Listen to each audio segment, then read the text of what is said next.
वाला निर्णय है, दोनों जगह अब जो सरकार है वो समरूप है, तो उनके बीच सहमति। लेकिन इसके विरोध में ये कहा जा रहा है कि यदि ये परंपरा हुई कि भाई आप किसी क्षेत्र से किसी माइनॉरिटी ग्रुप को हटा दीजिए और बाद में उस ग्रुप को भारत में कहीं और बसा दीजिए, तो अच्छा ये नहीं होता कि उनको उनका होमलैंड वापस दिया जाता? तो we are establishing a wrong tradition by doing this, और इसका रेप्लिकेशन, इसके प्रभाव आगे दिख सकते हैं। हो सकता है इससे माइनॉरिटी ग्रुप्स को डिस्प्लेस करने वाली ताकतें और प्रबल हो जाएं, ताकतवर हो जाएं। ये भी कहा जा रहा है कि इनके यहां बस जाने के बाद त्रिपुरा में इंटरनल ट्राइबल कॉन्फ्लिक्ट और बढ़ सकता है, क्योंकि अब इनके जुड़ने के बाद यहां रेंगमा और ताकतवर जनजाति हो जाएगी, तो वहां की मूल इनका संघर्ष बढ़ सकता है। तो यही है ब्रू जनजाति का संकट, जो मिजोरम में अलग से क्वेश्चन बनकर पूछा जा सकता है। So after the volatile state of Assam, Nagaland and Mizoram, now we are going to discuss the most volatile state in north east. ऐसा कहा जाता है कि यदि नॉर्थ ईस्ट में सबसे ज्यादा असंतोष और अशांति कहाँ दिखाई देती है, तो उस छोटे से राज्य में दिखाई देती है जिसका नाम है मणिपुर।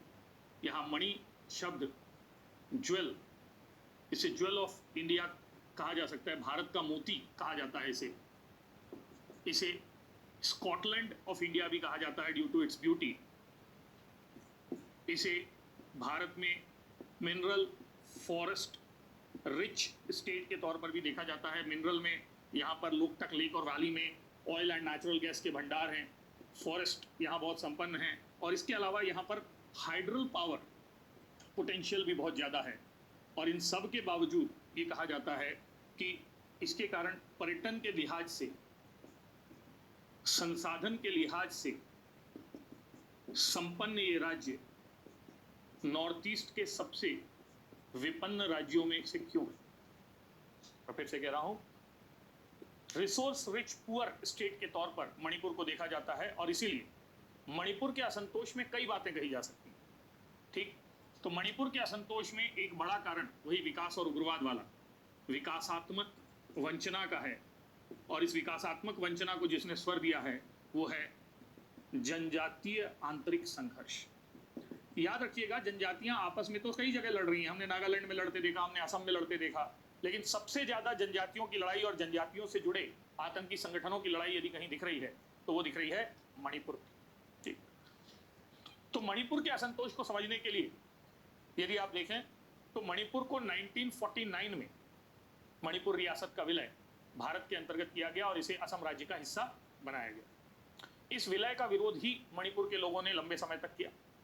ठीक, मणिपुर में मैती डायनेस्टी मिलती थी। Meitei are basically initially they are Meitei Muslims, बाद में ये वैष्णव में कन्वर्ट भी इनमें से कुछ हुए तो मैती हिंदूज कहलाए। तो यहाँ मैती रियासत या मैती किंगडम डायनेस्टी राजवंश का शासन था, और इसका विलय जब भारत में किया गया तो इसका लोगों ने विरोध किया। ठीक है, आगे चलकर मणिपुर का राज्य दो हिस्सों में बंट गया। एक वैली रीजन, घाटी क्षेत्र, जहां मैती बहुसंख्यक रहते थे, जिनकी पॉपुलेशन ऑलमोस्ट 65% थी, इसको मैती मेजॉरिटी कहा जाएगा। और हिल एरियाज पर रहते थे आपके नागा और कुकी। ठीक है, Naga is around 18%, Kuki is around 15%, बाकी थोड़े बहुत इधर उधर के लोग होंगे। तो ये नागा और कुकी पहाड़ों पर रहने वाले लोग थे, और ये है डेमोग्राफिक और ज्योग्राफिकल डिस्ट्रीब्यूशन इन मणिपुर। और यही मेन कारण है, मणिपुर में प्रश्न आएगा, मणिपुर की आंतरिक अशांति का कारण विकासात्मक वंचना से ज्यादा वहां जनजातीय विभाजन। यहाँ वैली लेवल रीजन पर जो मैती समुदाय रहता है, जो मैती राजवंश से भी संबंध लेकर हमने बात की है, ये मैती समुदाय बहुसंख्यक समुदाय के रूप में है, लेकिन इसे रिजर्वेशन वगैरह नहीं मिला है, इसे ट्राइब का दर्जा नहीं दिया गया है, पॉइंट 1। लेकिन नागा कुकी समुदाय जो है, इसे ट्राइब का दर्जा दिया गया है, तो लड़ाई का पहला कारण मिल गया। तो मणिपुर की लड़ाई बेसिकली ट्राइब नॉन ट्राइब की लड़ाई है, जहां मेजॉरिटी मैती समुदाय को लगता है कि माइनॉरिटी जो नागा कुकी समुदाय हैं उनके द्वारा सरकारी पदों पर, ठीक है ना, इन पर नियंत्रण कर लिया गया है। रिजर्वेशन के लाभ उठाकर वो शिक्षा में, शिक्षण संस्थाओं में, रोजगार में बहुत आगे निकल गए हैं। मैती असंतोष इसी का कारण है। दूसरा समस्या समझिए, नागा कुकी रीजन में इनर लाइन परमिट या स्थानीय अधिकार लागू हैं, लैंड राइट्स लागू हैं, यानी मैती समुदाय के लोग नागा कुकी पहाड़ी क्षेत्रों में जाकर जमीन नहीं खरीद सकते। लेकिन नागा कुकी मैदानी भागों में आकर जमीन खरीद सकते हैं, यानी ना सिर्फ ट्राइबल का दर्जा देने में भेदभाव है बल्कि इनके अधिकारों में भी अंतर किया गया है। नागा कुकी मणिपुर में कहीं भी कुछ भी खरीद सकते हैं, लेकिन मैती समुदाय को खरीदने से रोका गया है। तो बेसिकली मणिपुर के संकट के पीछे मूल कारण मैतियों की अनदेखी है, जो मेजोरिटी है। जैसे भारत के संदर्भ में कहते हैं कि मुस्लिम तुष्टीकरण के लिए बहुसंख्यक हिंदुओं को ताक पर रख दिया गया, तो मणिपुर में कहते हैं कि नागा ट्राइबल को क्या कहेंगे, तुष्टीकरण के लिए मेजोरिटी मैती पीपल के साथ अन्याय किया गया। और इसी अन्याय के कारण एम विश्वेश्वर नाम के व्यक्ति एक पीपल्स लिबरेशन आर्मी बनाएंगे, जो मणिपुर की सबसे कुख्यात आतंकी संगठन होगी। बहरहाल यदि हम यहाँ पर देखें तो नॉर्थ ईस्ट में असंतोष का प्रमुख कारण हमने बताया, और ये पहला कारण और सबसे महत्वपूर्ण कारण है। तो पहला विकासात्मक वंचना है, और दूसरा जनजाति बनाम गैर जनजाति क्या है, विवाद है। यहाँ एक तीसरा एंगल भी आ जाता है। Naga and Kuki tribe are Christian tribes, whereas Meiteis are either Hindus or Muslim. So there is a fight between Hindu versus Christian and Muslim versus Christian, और Christian versus both. तो नागा और cookie Christians मतलब वो हैं और बाकी दूसरे हैं। तो यहाँ की लड़ाई में इकोनॉमिक एंगल भी है, यहाँ की लड़ाई में डेमोग्राफिक एंगल भी है, यहाँ पर एंगल में लड़ाई में मैती का अनदेखी भी है, और यहाँ की लड़ाई में कहीं ना कहीं एक कम्युनल एंगल भी है। और ये सब मणिपुर में संकट का कारण है।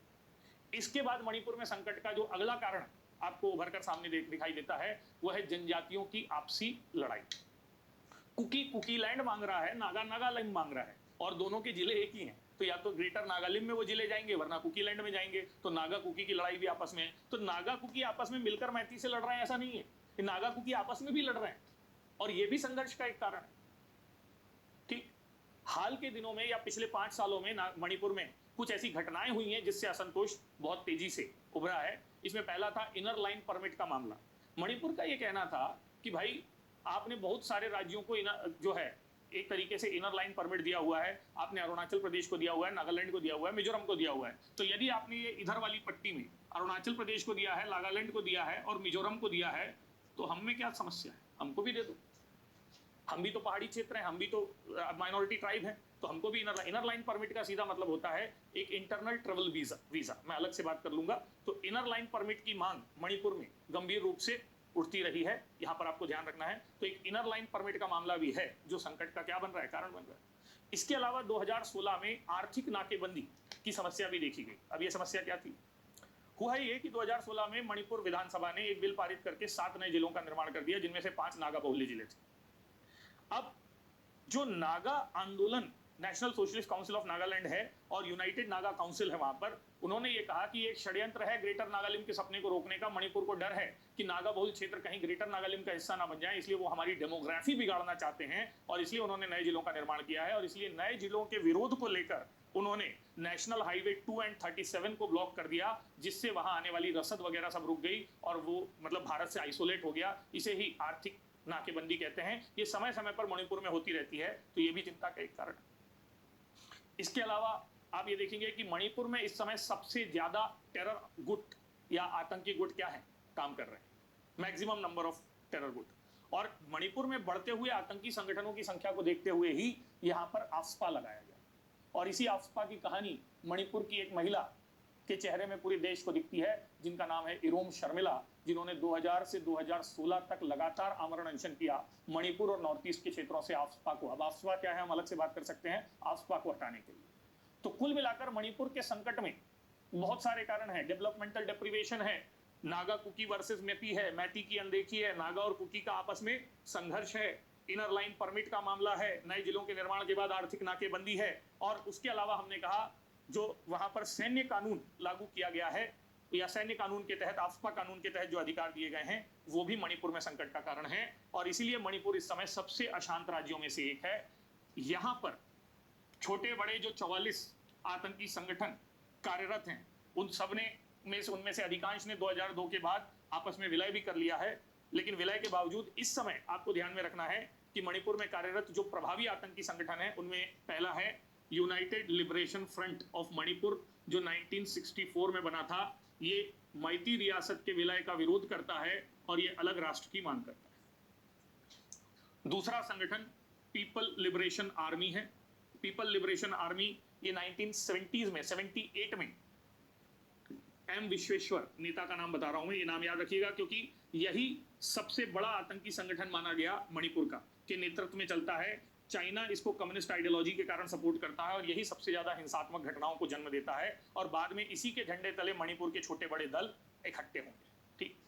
तीसरा, यहाँ national socialist council of Nagaland, जो नागालैंड वाली संस्था, उसका भी प्रभाव है, जो मणिपुर के क्षेत्रों को नागालैंड में जोड़ने के लिए प्रयासरत है। इसके अलावा यहाँ नागा यूनाइटेड काउंसिल या यूनाइटेड नागा काउंसिल नाम की भी संस्था है, हालांकि ये पॉलिटिकल आउटफिट, मैं अभी टेरर आउटफिट्स की बात बता रहा हूँ। चौथे लेवल पर नागालैंड में कुकी नेशनल फ्रंट नाम का आतंकी संगठन काम करता है, जो कुकी लोगों के लिए कुकी लैंड की मांग कर रहा है, मतलब एक अलग राज्य चाहिए उसको मणिपुर में। इतना सा तो मणिपुर है, 4-6 राज्य चाहिए इनको, तो वो कुकी लैंड की मांग को लेकर संघर्षरत है। 1987 से ये संगठन काम कर रहा है, जिसका नाम है कुकी नेशनल फ्रंट। ठीक है। अब यहां पर इसके अलावा कुकियों ने एक नया संगठन भी बनाया है, कुकी जालिम गांव। कुकी जालिम गांव जो है, ठीक है, ये कुकी तो राज्य मांग रहा है, कुकी लैंड राज्य है, ये कुकी बहुल क्षेत्रों को लेकर एक राष्ट्र बनाने की बात कर रहा है, और इसके राष्ट्र के अंतर्गत असम, त्रिपुरा, नागालैंड, मणिपुर के क्षेत्र शामिल होंगे। यानी ये असम, त्रिपुरा, नागालैंड, मणिपुर, और इसके अलावा भी सुनिएगा ध्यान से, म्यांमार में सांगिंग, म्यांमार में सांगिंग, ठीक है, बांग्लादेश में भी इनको क्षेत्र चाहिए, चिटगांव पहाड़ी, इन सबको मिलाकर इनको कुकी राष्ट्र चाहिए। अब इनको देख सकते हैं, तो ये कुकी जालिम गांव, ये एक आतंकी संगठन है जो इस समय चर्चा में है। इसके अलावा कांगलोई, ठीक है, ये थोड़े अजीब नाम है पर आप याद रखिएगा, ठीक, कांगलोई, याओल, ठीक, और तीसरा शब्द यहां जोड़ता है कन्नालू। ये सब लोकल लैंग्वेज के वर्ड, ये एक संगठन है, कांगलोई, योल, कन्नालू। ये संगठन और मजेदार संगठन है। इस संगठन का लक्ष्य है कि हम मणिपुर में सामाजिक न्याय वाली, जैसे वो प्रणव नूसिया की बात की थी ना उल्फा में, सोशलिस्ट ऑफ असम, तो ये कहते हैं कि हम सोशल जस्टिस के लिए काम करते हैं, और मणिपुर में यदि कोई भ्रष्टाचार करेगा, यदि मणिपुर में अत्याचार करेगा, यदि ये रॉबिनहुड बनते हैं, यदि मणिपुर की जनता के अधिकारों को लूटेगा, अपराध करेगा, ड्रग ट्रैफिकिंग करेगा, आर्म्स ट्रैफिकिंग करेगा, तो हम उसको सीधा कर देंगे, उनके खिलाफ हिंसात्मक कार्रवाई करेंगे। तो ये कांगलोई, योवल, कन्नालुक नाम का जो ग्रुप है, ये भी मणिपुर में सक्रिय है, और इस तरीके से अलग अलग गुट अलग अलग जगहों पर मणिपुर में अशांति फैला रहे हैं। लेकिन मूल समस्या अभी भी कुकी, नागा और मैती के चारों तरफ ही घूमती है। यहां पर नागा और कुकी के अधिकार मैतियों के लिए संकट है, पहली बात। दूसरा, नागा कुकी एक ही क्षेत्र को अपने राज्य में बनाना चाहते हैं, ये दूसरा संकट है। और तीसरा संकट ये है, ये भी बहुत इंपॉर्टेंट है, ध्यान से सुनिएगा, कि नागा और कुकी ये चाहते हैं कि अलग राज्य बन जाए, लेकिन मैती समुदाय का कहना है कि मणिपुर का विभाजन हमारी लाश पर से होगा। वो टेरिटोरियल इंटीग्रिटी की बात करते हैं, क्योंकि उनको डर है कि यदि अलग राज्य का निर्माण होता है तो मैती मेजॉरिटी की जो स्थिति है वो कहीं ना कहीं कॉम्प्रोमाइज हो जाएगी और उनकी सुरक्षा खतरे में पड़ जाएगी। और इसलिए भी मणिपुर का संकट धीरे धीरे क्या होता जा रहा है, गहराता जा रहा है। तो मणिपुर के संकट से जुड़ी जो दो बातें हैं उन पर अलग से चर्चा हो सकती है। एक है इनर लाइन परमिट का मुद्दा। मैंने सरल भाषा में बताया आपको कि यदि इनर लाइन परमिट की बात होगी तो आप बता दीजिएगा कि इनर लाइन परमिट एक आंतरिक यात्रा दस्तावेज के तौर पर है, ये एक इनलैंड ट्रैवल डॉक्यूमेंट के तौर पर है, ठीक, जिसे ब्रिटिशर्स द्वारा पहाड़ी क्षेत्रों की टेरिटोरियल इंटीग्रिटी को सुरक्षित रखने के लिए चलाया गया था। आजादी के बाद भी हमने इनर लाइन परमिट को जारी रखा है, और इनर लाइन परमिट अब 4 जगहों पर आपको दिखाई देता है। पहले इनर लाइन परमिट जो दिखाई देता था वो दिखाई देता था अरुणाचल प्रदेश में, दूसरा नागालैंड में और तीसरा मिजोरम में। 2018 में मणिपुर ने भी इनर लाइन परमिट का बिल पास कर लिया है, या मणिपुर में भी इनर लाइन परमिट की क्या मिल गई है, अनुमति मिल गई है। तो मणिपुर चौथा स्टेट बना। हालांकि जब मणिपुर ने इनर लाइन परमिट का बिल पारित किया, जिसके तहत उन्होंने कानून पारित किया था, तो इसका विरोध पहाड़ी क्षेत्रों में किया गया, क्योंकि उनको लगा अब इनको भी हमारे बराबर अधिकार मिल जाएंगे। तो हुआ ये कि मणिपुर का मैदान मांग रहा था, वैली मांग रही थी इनर लाइन परमिट, लेकिन जो पर्वतीय भाग थे वो इनर लाइन परमिट के विरोध में थे, और लगभग 1.5 साल तक ये बिल पेंडिंग रहा इस राष्ट्रपति के पास। लेकिन अंततः राष्ट्रपति ने इस बिल को अनुमति दे दी है, और मणिपुर अब हमारा दिसंबर 2019 में यह अनुमति मिली है, और मणिपुर चौथा राज्य बना है जिसके पास इनर लाइन परमिट का अधिकार है। जैसा मैंने कहा कि इनर लाइन परमिट 1873 में Bengal eastern frontier regulation act, Bengal eastern frontier regulation act के तहत लाया गया एक कानून था, जिसका उद्देश्य था कि पहाड़ी क्षेत्रों में रहने वाली जनजातियों की टेरिटोरियल इंटीग्रिटी, क्षेत्रीय संप्रभुता और सांस्कृतिक विरासत को संजोकर रखा जा सके। लेकिन इसके पीछे अंग्रेजों का षड्यंत्र था। उनको ये लगता था कि भारत की मुख्य धारा के लोग कहीं आकर यहाँ के oil, natural gas, forest resources, hydro power resources, इनको प्रोटेक्ट ना कर लें, तो यहाँ पर कोई भी गतिविधि हो तो हमारी परमिशन से हो, हमारी जानकारी से हो, इसलिए यहाँ अंदर जाने से पहले हमसे अनुमति होनी चाहिए। तो अंग्रेजों ने अपनी आर्थिक हितों को ध्यान में रखकर ये Bengal eastern frontier regulation act पारित किया था। यही एक्ट आजादी के बाद इनर लाइन परमिट में बदल जाता है, ये आपको ध्यान में रखना है। और ये इनर लाइन परमिट अभी 4 राज्यों में दिखाई देता है, ठीक है। इनर लाइन परमिट से अलग एक डॉक्यूमेंट होता है, जिस डॉक्यूमेंट का नाम है प्रोटेक्टेड एरिया परमिट, संरक्षित क्षेत्र परमिट। जैसे आप भारत के कई जगहों पर यदि घूमने जाते हैं तो वहां पर तो इनर लाइन परमिट का छोटा भाई है प्रोटेक्टेड एरिया परमिट। आप लद्दाख घूमने जाओगे, हिमाचल प्रदेश के कुछ एरियाज में जाओगे, उत्तराखंड के कुछ एरियाज में जाओगे, जम्मू कश्मीर में यदि आप जाओगे, ठीक है, उसके अलावा आपके राजस्थान में, सिक्किम में, तो यहाँ पर आपको एक डॉक्यूमेंट, वीजा तो नहीं कहेंगे, डॉक्यूमेंट जारी किया जाता है। वो डॉक्यूमेंट आपको ध्यान में रखना है। और हाँ, एक और बात, इनर लाइन परमिट इंडियंस के लिए होता है, यानी भारतीय प्रवासी पर्यटक जब कहीं जाएंगे तो इनर लाइन परमिट है, लेकिन फॉरेनर्स जब जाते हैं उनके लिए जो जारी होता है वो प्रोटेक्टेड एरिया परमिट कहलाता है। ये ध्यान रखिएगा, जो हमने अलग अलग जगहों के लिए बताया। तो अलग अलग जगहों के लिए तो प्रोटेक्टेड एरिया परमिट फॉरेनर्स के लिए है, इनर लाइन परमिट इंडियंस के लिए है। प्रोटेक्टेड एरिया परमिट जो है वो राजस्थान, लद्दाख, जम्मू कश्मीर, हिमाचल, उत्तराखंड में जो आपके सिक्किम में फॉरेनर्स जाते हैं उनके लिए है, जबकि इनर लाइन परमिट हमारे 4 राज्यों के अंतर्गत दिखाई दे रहा है, या 4 राज्यों के अंतर्गत ही पाया जाता है, ठीक। हाल के दिनों में ये कहा गया है कि यदि जो इनर लाइन परमिट है और यदि वहां पर सीए लागू किया जाता है तो इसको लेकर एक विरोधाभास की स्थिति बनेगी, यानी सीए के साथ एक कॉन्फ्लिक्ट होगा। तो वैसे भी हमारी सरकार ने इन क्षेत्रों को सीए के एम्बिट से या परव्यू से बाहर कर दिया है, तो संकट की स्थिति नहीं बननी चाहिए, ठीक है, ये ध्यान में रखिएगा। तो मणिपुर के अंतर्गत इनर लाइन परमिट का मामला एक प्रश्न बन सकता है, और मणिपुर के अंतर्गत ही AFSPA, armed forces special power act, इस पर भी चर्चा हो सकती है। हालांकि आप ये ध्यान रखिएगा कि मणिपुर में एफ्स्पा है, अभी जिन जगहों से एफ्स्पा हटाया गया है, तो 2015 में त्रिपुरा से हटाया था मोदी जी ने, और उसके बाद इसको हटाया गया था आपके अरुणाचल प्रदेश के अधिकांश हिस्सों से, और मेघालय से हटाया गया है। तो अब हम चर्चा ये कर सकते हैं कि एफ्स्पा क्या है। उसके पहले हमको उन 2 स्टेट्स पर बात करनी पड़ेगी जो अब इसके बाद रह जाएंगी। हमने बेसिकली जिन राज्यों पर बात की है वो है असम है, नागालैंड है, मणिपुर है, मिजोरम है। तो अब त्रिपुरा, मेघालय और अरुणाचल प्रदेश, इन 3 राज्यों पर चर्चा करेंगे। तो यदि हम नॉर्थ ईस्ट असंतोष की बात करते हैं तो नॉर्थ ईस्ट के राज्यों को 2 हिस्सों में बांटकर रख सकते हैं आप, एक शांत और एक अशांत। गंभीर रूप से अशांत में जिन 4 पर हमने बात की उन्हीं की केस स्टडी इंपॉर्टेंट है। इसमें असम है, इसमें नागालैंड है, इसमें मिजोरम है और इसमें मणिपुर है। लेकिन 3 राज्यों को अपेक्षाकृत शांत में रखा जाता है। एक का नाम है मेघालय, दूसरे का नाम है त्रिपुरा और तीसरे का नाम है अरुणाचल प्रदेश। अच्छा, मेरी बात को साबित करने के लिए मैं प्रमाण दूंगा कि यही कारण है इन 3 राज्यों में आफ्पा हटाया भी गया, लेकिन बाकी राज्यों में आफ्पा दिखाई देता है। तो now one by one will discuss these state. Let us first discuss state of Meghalaya.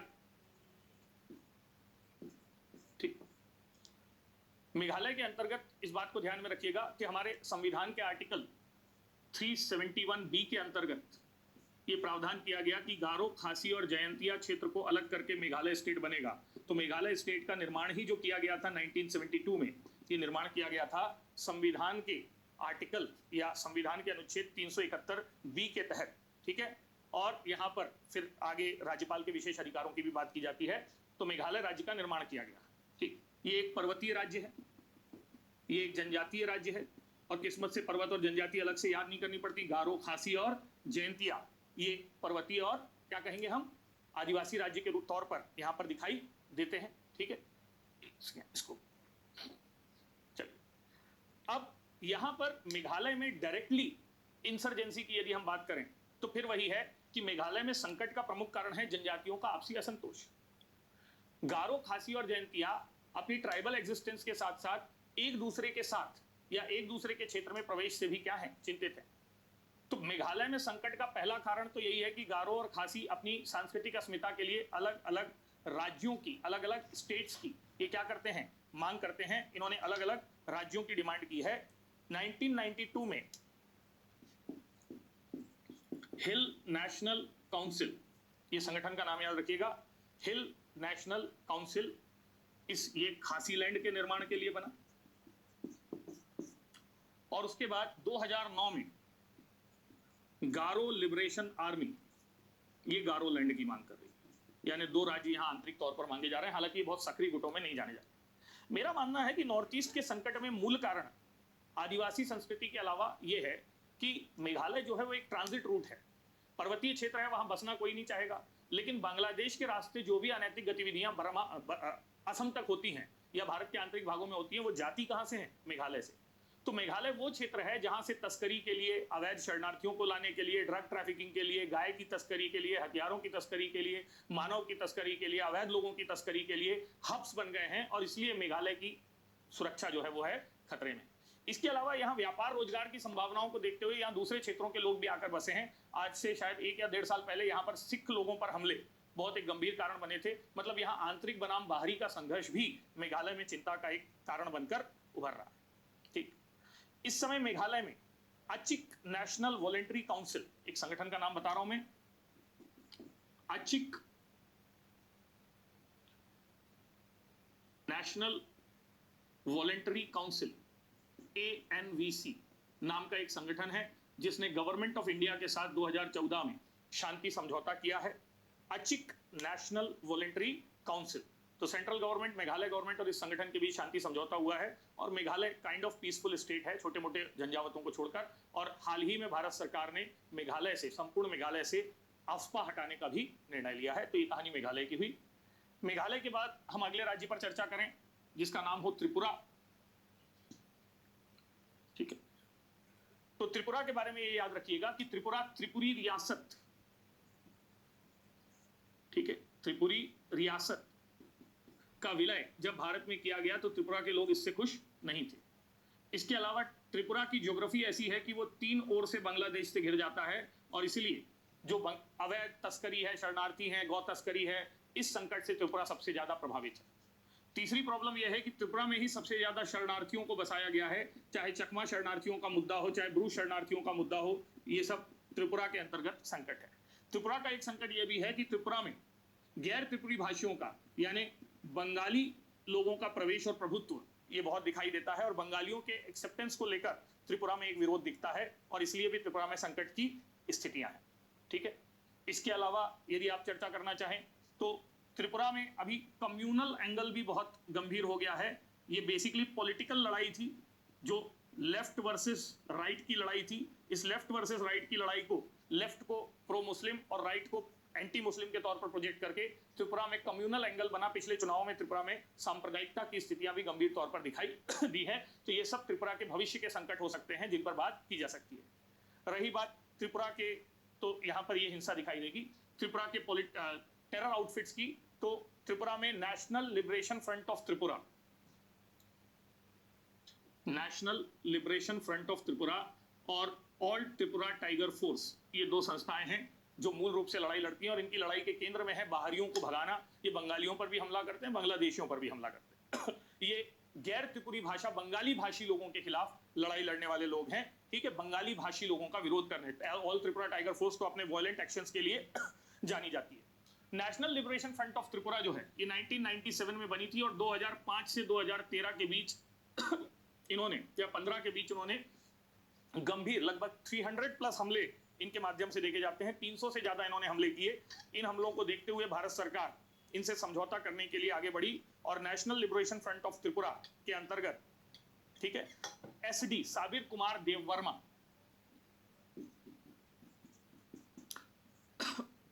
Sabir Kumar Debbarma ये नेता है। इनके साथ 2019 में, अगस्त 2019 में भारत सरकार ने समझौता किया है। अब आप देखिए मोदी जी इतने एक्टिवली क्यों कह रहे हैं कि मैं त्रिपुरा पीस प्रोसेस का मसीहा हूं, क्योंकि उन्होंने 2014 से लगातार इस पर वो की है। हमने अचिक वाला 2014 का देखा था। 2015 में उन्होंने कोशिश की किसके साथ, नागा अकॉर्ड के साथ। फिर हाल ही में उन्होंने भ्रू प्रत्यार्पण रोड मैप को कंप्लीट किया है। उन्होंने त्रिपुरा में NLFT के साथ समझौता किया है। तो ये सारी चीजें त्रिपुरा की पीस प्रोसेस में जानी जाएंगी। हालांकि त्रिपुरा की बात करते हुए मैं एक व्यक्ति का नाम जरूर उल्लेखित करना चाहूंगा, जिनका नाम है माणिक वर्मा या माणिक सरकार। माणिक सरकार वो व्यक्ति हैं जिन्होंने 1990s से लेकर 2015 तक त्रिपुरा में गुड गवर्नेंस का ऐसा मॉडल दिया कि इतनी अशांति की स्थितियां होते हुए भी त्रिपुरा शांत बना रहा। तो माणिक सरकार model of political sanity and good governance में जो मॉडल एक मैंने बताया था, माणिक सरकार model of good governance and political sanity. Political sanity मतलब एक मुख्यमंत्री है जो वास्तव में हवाई चप्पल पहनता है, वो वास्तव में अपनी बीवी के सरकारी स्कूल वाले घर में रहता है, जो पैदल या रिक्शे पर अपने ऑफिस चला जाता है, जो मिनिमम गवर्नमेंट मैक्सिमम गवर्नेंस के आइडिया को अपनाता है, जो लेफ्टिस्ट होते हुए भी कट्टरपंथी नहीं उदार है, जो जनता के लिए एक्सेसिबल है। तो माणिक सरकार के बारे में कुछ जगहों पर कहा गया है, पर जो ड्यू वैल्यू भारत के कई नेताओं को मिलनी चाहिए तो नहीं मिली है, उन्हीं में से एक माणिक सरकार है। तो माणिक सरकार मॉडल ऑफ गुड गवर्नेंस भी त्रिपुरा की पीस प्रोसेस का एक कारण देखा जाना चाहिए। अब आखिरी राज्य जो आपका यहाँ बच जाता है उसका नाम है अरुणाचल प्रदेश, और अरुणाचल प्रदेश भी हमने कहा है पीसफुल स्टेट के तौर पर ही जाना जाता है। तो अरुणाचल प्रदेश को पहले 1947 में नेफा के तौर पर रखा गया, 1972 में अरुणाचल प्रदेश को यूनियन टेरिटरी का दर्जा दिया गया, नेफा यूनियन टेरिटरी, और 1987 में वो भारत का 25वां राज्य आई थिंक बनेगा, और 25th स्टेट के रूप में अरुणाचल प्रदेश एक राज्य के तौर पर सामने आता है, और तभी इसका नाम अरुणाचल प्रदेश भी बनता है। ठीक, अरुणाचल प्रदेश में शांति के पीछे, ठीक है, अरुणाचल प्रदेश की यदि हम स्थिति को देखें तो बहुत आकर्षक स्थिति नहीं। अरुणाचल प्रदेश के यहाँ पर म्यांमार का संकट है, यहाँ पर तिब्बत का संकट है, यहाँ पर भूटान का संकट है, और यहाँ से असम, ये स्थितियां बनती हैं। ठीक, तो ये काफी लॉक्ड स्टेट है जहां पर अशांति। लेकिन अरुणाचल प्रदेश में एक तरफ तो पॉपुलेशन डेंसिटी सबसे कम है, ठीक है, दूसरी बात ये यूटीज यानी सेंट्रल गवर्नमेंट के नियंत्रण में रहता है, सेना का प्रभाव यहाँ ठीक ठाक है। तीसरी बात, चीनी एग्रेशन के बाद हमारी यहाँ पर निगरानी बहुत प्रभावी है, प्रबल है, क्योंकि हमारी ये सुरक्षा का महत्वपूर्ण मामला है। और इन्हीं सब कारणों से यहाँ पर हम, चूंकि एक्सटर्नल, मुझसे कोई एक लाइन में कहे तो मैं कहूंगा हम अरुणाचल प्रदेश में एक्सटर्नल फ्रंट पर लड़ाई लड़ रहे हैं, ऐसे में हम इंटरनल सिक्योरिटी से जुड़े किसी चैलेंज को एक्सेप्ट नहीं कर सकते। जब हम सीमाओं की लड़ाई लड़ रहे हैं तो आंतरिक सुरक्षा वाला मामला हमारे पास नहीं होना चाहिए, और इसी आधार पर अरुणाचल प्रदेश को मोर और लेस शांत बनाकर रखने की कोशिश की गई है। ठीक है, लेकिन पिछले कुछ वर्षों से कई ऐसे कारण आ रहे हैं जो अरुणाचल प्रदेश को भी वोलेटाइल बना रहे हैं। पहला कारण अरुणाचल प्रदेश में पॉलिटिकल अनस्टेबिलिटी का है। ये भारत का एक मजेदार राज्य बना जहां राज्यपाल ने अपने अधिकारों का भरपूर दुरुपयोग करते हुए चुनी हुई सरकार को न सिर्फ गिरवाया, बल्कि संविधान सभा की बजाय स्कूल में विधानसभा लगवा दी, जिसमें बाद में सुप्रीम कोर्ट से फटकार भी खानी पड़ी। अब ये दुरुपयोग इस समय एक्स दल ने किया, इसके पहले वाई दल करता था, तो बदला कुछ नहीं है। सरकार का चेहरा बदलता है, चरित्र कहां बदलता है। दूसरी बात, ऐसा राज्य जो सुरक्षा की दृष्टि से इतना महत्वपूर्ण है, वहां सत्ता के लिए पॉलिटिकल खरीद फरोख्त, हॉर्स ट्रेडिंग, ये सब बड़े गंभीर तौर पर चले, तो ये बहुत चिंता का विषय है। दूसरी बात ये देखी गई है कि अरुणाचल प्रदेश में शरणार्थियों का दबाव बहुत बढ़ रहा है। पश्चिम से भूटानी शरणार्थी आ जा रहे हैं, पूरब से म्यांमार से शरणार्थी आ जा रहे हैं, जनसंख्या कम है। उत्तर के रास्ते तिब्बती शरणार्थी आ जाते हैं, दक्षिण से असम से बोडो शरणार्थी आ जाते हैं। तो उत्तर दक्षिण पूरब पश्चिम चारों तरफ से परेशान है, और बीच में यहाँ चकमा हाजोंग ट्राइब्स को भी बसाया गया। तो बढ़ते जनसंख्या दबाव को देखकर अरुणाचल की मूल ट्राइब्स बहुत खतरे में हैं। अब से कुछ वर्ष पूर्व अरुणाचल प्रदेश में भी ऑल अरुणाचल स्टूडेंट यूनियन आसू का गठन हुआ, लेकिन आसू ने अभी हथियार नहीं उठाए। उन्होंने राष्ट्रपति को मेमोरेंडम दिया है कि आप हमारे यहाँ बदलती डेमोग्राफी पर कुछ करिए, वरना हमें उग्र संघर्ष के लिए मजबूर होना पड़ेगा। तो ये अरुणाचल प्रदेश की शरणार्थी चिंता एक बड़ी चिंता के रूप में उभर रही है। इसके अलावा अरुणाचल प्रदेश से जुड़ा चीनी एंगल हमेशा खतरनाक बना रहता है। आपको जानकारी होगी कि जब जब हमारे प्रधानमंत्री, वित्त गृह मंत्री, रेल मंत्री अरुणाचल प्रदेश की यात्रा करते हैं तो चीन इसका कठोर विरोध करता है, और भारत सरकार की ये प्राथमिकता में है कि वो अरुणाचल प्रदेश में विकास परियोजनाओं की बाढ़ लाते। ये भारत की प्राथमिकता क्षेत्र में से अरुणाचल प्रदेश को लिया गया है। अरुणाचल प्रदेश में पिछले कुछ समय में कौन कौन से विकास कार्य हुए, उन पे मैं अलग से एक आपको लिस्ट बता सकता हूं कि ये कार्य अरुणाचल प्रदेश के विकास के लिए हुए हैं, वो हम सरकारी प्रयासों के अंतर्गत बात करेंगे। तो आप इस एंगल को ध्यान में रखिएगा। इसके अलावा अरुणाचल प्रदेश में एक और संकट है। अरुणाचल प्रदेश के 3 जिले हैं, तिरप, चांगलिंग और लोंगदोंग।